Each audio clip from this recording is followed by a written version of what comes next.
अंगण आव अजीब तूं भेट में भेटाऊं आजू करे इश्क में मनम मनताऊं मोती कर तूं मीर सां वरी वफ़ाऊं हुजी इएं हुब में आहियां जी आऊं त सस सुखाऊं या हिकु हिकु ॾींहं में अणांगी जाइ ते अखड़ूं अड़ाए नेठ वेठासूं अणांगी जाइ ते अखड़ूं अड़ाए नेठ वेठासूं हथनि सां निंड पंहिंजी खे फिटाए नेठ वेठासूं अणांगी जाइ ते अखड़ूं अड़ाए नेठ वेठासूं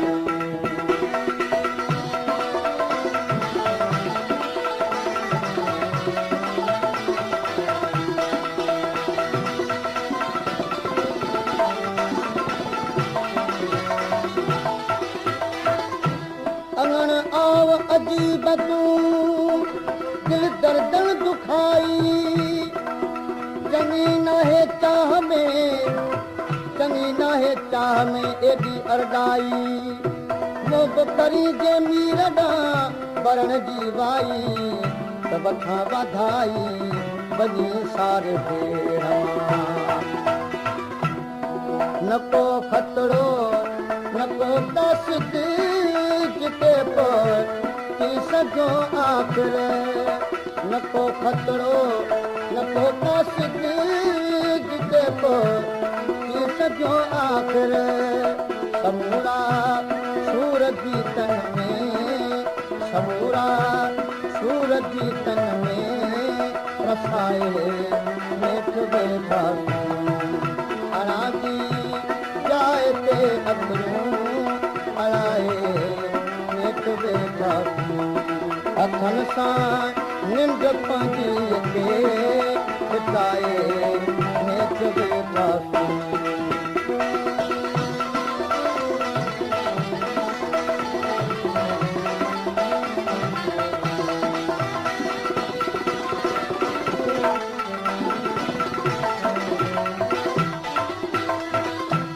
अंगण आव अजीब तूं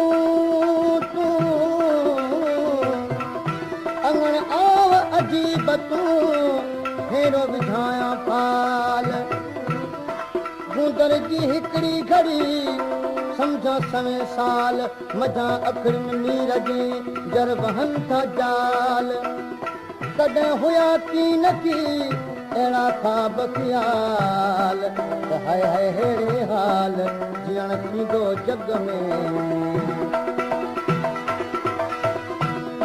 न कंहिंसां सूर सलियासूं नई को हाल भाईया न कंहिंसां सूर सलियासूं नई को हाल भाईया हज़ारे दर्द सीने में हज़ारे दर्द सीने में समाए नेठ वेठासूं अणांगी जाइ ते अखड़ूं अड़ाए नेठ वेठासूं हथनि सां निंड पंहिंजी खे फिटाए नेठ वेठासूं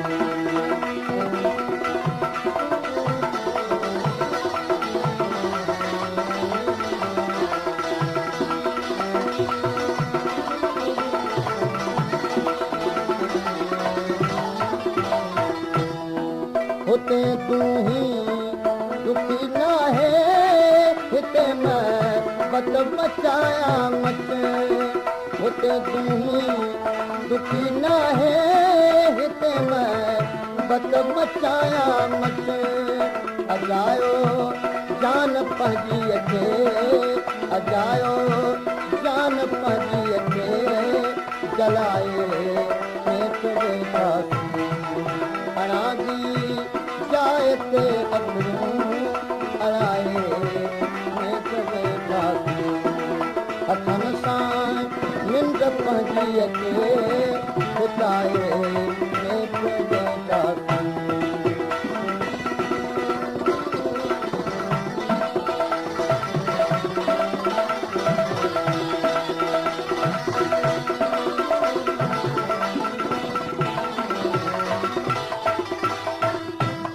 अंगण आ अजीब तूं सुणी सदाऊं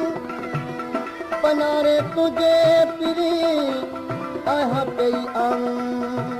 खिली खताऊं माफ़ करे वञ मीर जूं ओ ला ला ला जिते ज़ोरी लॻी पई दिलि उते मजबूर थी यारो जिते ज़ोरी लॻी पई दिलि उते मजबूर थी यारो अदब सां मीर पंहिंजो सिर अदब सां मीर पंहिंजो सिर झुकाए नेक वेंदासीं अनाजी जाइ ते अखियूं अड़ाए नेक वेंदासीं हथनि सां निंड पंहिंजीअ खे हिताए